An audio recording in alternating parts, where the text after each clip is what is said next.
So we're looking at the difference between bilateral and unilateral mistake. We're going to look at certain types of misrepresentations. We're going to look at the lack of voluntary consent, and we're going to look at incapacity. So these are all things that come up. Again, as good business people, we should not be dealing with a lot of these issues on a day-to-day basis. Again, you and your neighbor making a deal over the back fence, a little bit more likely to get into this stuff. You and your buddy making a deal at the bar when you both had a lot to drink, yeah, it gets into this incapacity issue. So one of my favorites here is that children cannot make deals, but many parents today allow their kids to use iPads and iPhones. Many of these devices have already got accounts set up. They may have a PayPal account set up. And the kids, if they're in these things, might not be the 2 or 3 year olds, but the 8 or 9 year olds and up pretty much can figure out how to buy something. And of course, they don't need to worry about currency if dad and mom have already saved a credit card in the app. So this can be a very awkward situation. And of course, my advice is to not save anything that has an auto payment without a password or something like that, so that if your phone is lost or your iPad is lost or you have minors who have access to it, that they can't abuse the system. So as we mentioned is that there's a certain type of circumstances where you have not really agreed.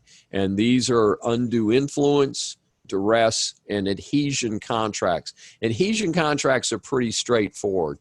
The famous saying from The Godfather, adhesion contract is you make him an offer he can't refuse. Famous saying by Marlon Brando in The Godfather. I think I mentioned that the other day. So suppose that you make a mistake, and the mistake must be material, but one of the problems is it depends on the nature of the mistake. Here's a good example. You go to an antiques auction, and before an antiques auction, generally speaking, you have they'll have a whole afternoon or sometimes a whole day where you can go and examine the items that are going to be up for sale at the auction that night. And so you see a Victorian couch that you say, this would be perfect in my formal living room. It'll be a really cool accent piece, etc. And gosh, I just remember my great-grandmother had one of these in her family room, and we really thought it was beautiful, and we'd like to have one ourselves. So you get all hepped up, you go to the auction, you are the successful bidder, you pay a little bit more money than you'd hoped to, and then you take the couch home, you sit it in your living room, and you're very happy with it, and you say, gee, I better buy some insurance for this. So you call up the local antique dealer and you have them come over and appraise the new couch and a couple other pieces that you have. And the antique dealer gives you some really bad news that the Victorian couch that you bought is not a Victorian couch. It looks like one. It's a very good reproduction, but it is not a legitimate antique. Now, the first step to this is going to be, did the auctioneer or the auction house or the seller ever tell you that this was a legitimate 1880s, 1890s antique? In most cases, you will find that there was no representation, that they didn't know whether it was an antique or not, did not represent that it was an antique. You made that decision, not them. So most likely, if you bought it, especially at an auction, you probably will not be able to bring it back. Now, if both sides make a mistake, then you may have a basis to avoid the contract. But that's if both sides have made a mistake, or if one side has misled the other side. And that's what we talk about, bilateral mistake. So a unilateral mistake, like we just talked about with this antique couch that's not really an antique, that's your problem unless there was some contributing issue by the other side.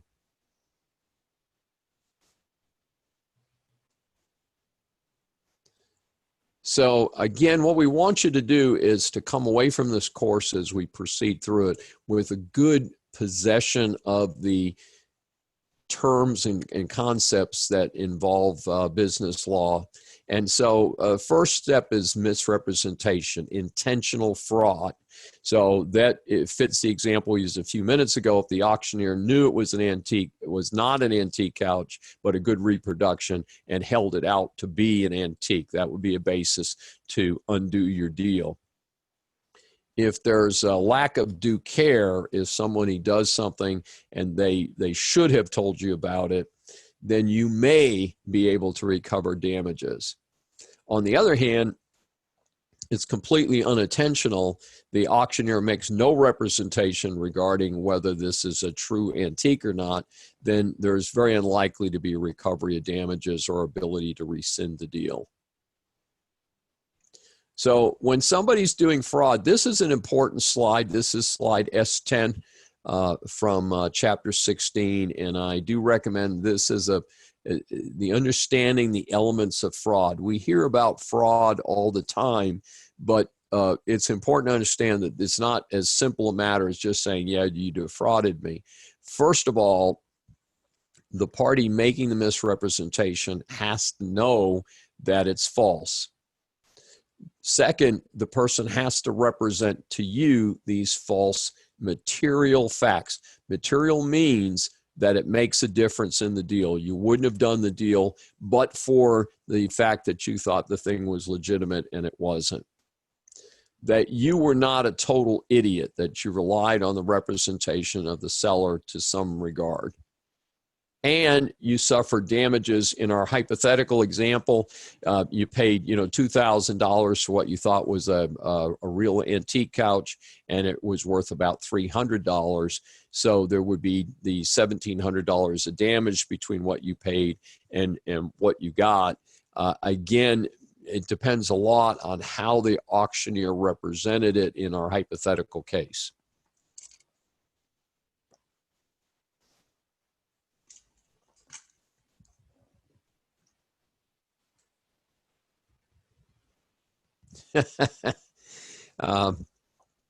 Some of you, I think, know that I do Argentine tango. In fact, I did a demonstration on campus shortly before the COVID-19 shut things down on campus. So I always find this an interesting example. And by the way, I'm not a great dancer, but nobody's ever told me I was a fabulous dancer and should spend tens of thousands of dollars on dance lessons. But in any event, a sad fact of life is that there are a lot of lonely elderly people out there, usually single people. And so they will go to these dance studios and they will say, hey, I'd like to be a great ballroom dancer. And these studios will charge people. I've heard stories of people spending as much as $25,000 for 6, 8, or 9 months of ballroom dance lessons at some of these local studios, with the understanding they're going to turn these people into great dancers. And of course, there's only so much you can do as somebody. They may be tone deaf. They may have some type of physical impediment that prevents them from being a good dancer, and so forth. But in any event, there are a number of circumstances where especially elderly people are victimized by these dance studios or fitness studios and so forth. So here's another one of these slides that's got a lot of great terminology on just one slide. This is slide S12 for chapter 16. And this is how lack of voluntary consent comes about. So undue influence. One person overpowers the will of another by use of moral, social, or domestic force. Now, I want you to see the difference between duress and undue influence. So probably one of the best examples of duress is, again, talking about elderly people, and probably most of you on our call tonight have somebody who's quite elderly, maybe already in an assisted living or nursing home, or maybe staying at home with the help of people who come and take care of them during the week, days, and so forth. So in any event, not an uncommon situation is that you've got a person, young lady perhaps working at a nursing home, and she befriends Mr. Jones. So Mr. Jones doesn't get a lot of visits from his family. He's very lonely, and he very much appreciates the attention that this employee gives him. And so over time, he is under the impression that she's really his long lost daughter. And so he goes in, changes his will to leave his entire estate to the lady that works at the nursing home. Well, of course, a lot of times this is not discovered until the gentleman passes away, and then his family, who are expecting to inherit what's left of his estate, are shocked to find out that his estate has been left to the employee at the nursing home. So usually these cases are defended under the concept of undue influence, that the person under normal circumstances would not normally have been able to do that, and therefore undue influence was involved. Now, I want you to contrast that with duress. Duress has to be relatively significant. It can't just be undue influence. So a good example of duress is that I want you to sell me your house for $50,000 and not $350,000. So I want you to take a $300,000 haircut. To get you to sign the contract, I'm going to take out a .45 caliber handgun, hold it up against your head and say, you will sign this contract to sell me your house. So that's duress. It has to be something very significant. Now, economic pressure may constitute duress. It's kind of hard, but it may be a circumstance where you sometimes see in movies and things like that, where you've got somebody who is hasn't seen water in 3 or 4 days, and somebody comes along and says, yeah, I'll make the deal. I'll give you some fresh water, but I want your life savings for just a gallon of water. So that's the type of thing we're talking about that's well beyond undue influence. And that indeed, that type of hypothetical example of the water during a period without water can also be viewed as an adhesion contract or unconscionability.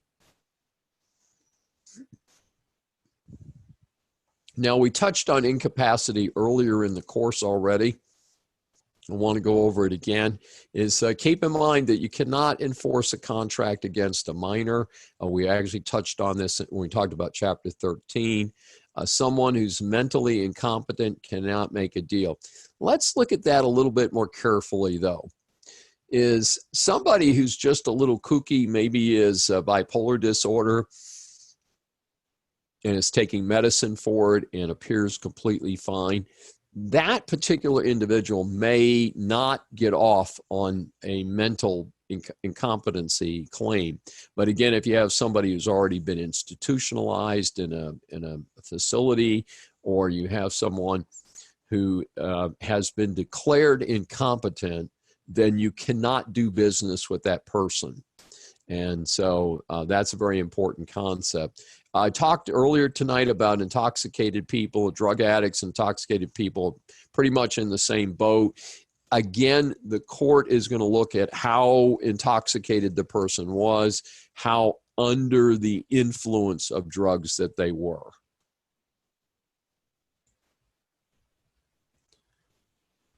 In most states, age 18 is the age of majority and the capacity to enter into contracts.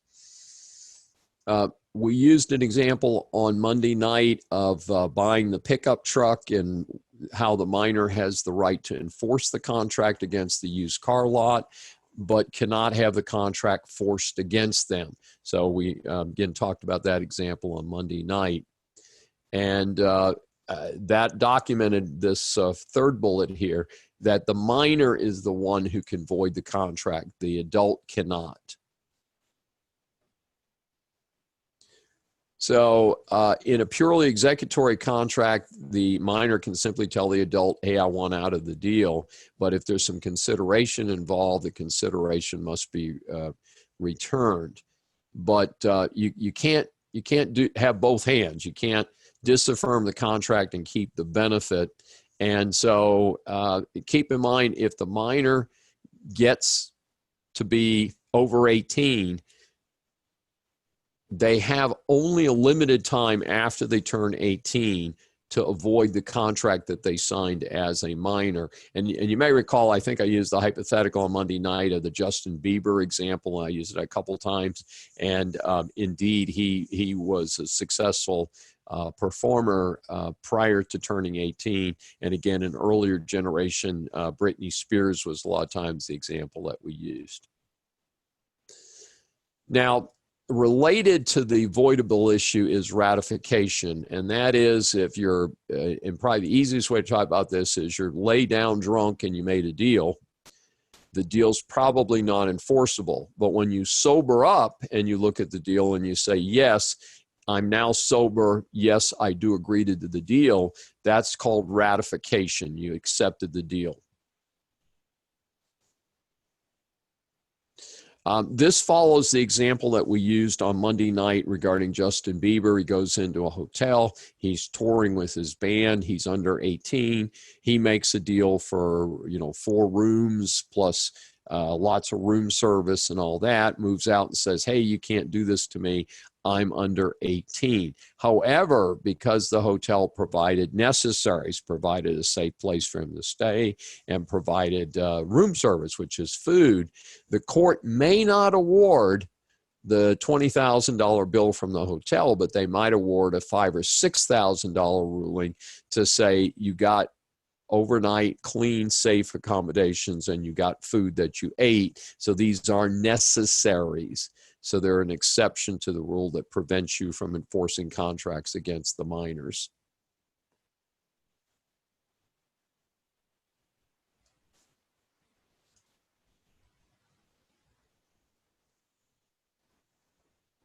So one of the things that we talk about from time to time is third-party rights.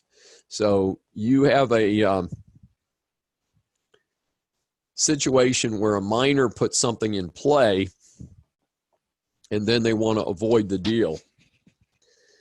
Even if the product has been sold to a third party, the minor can still undo the deal. And so it's important to keep that in mind, that the minor retains that ability, and that is referred to as a voidable title.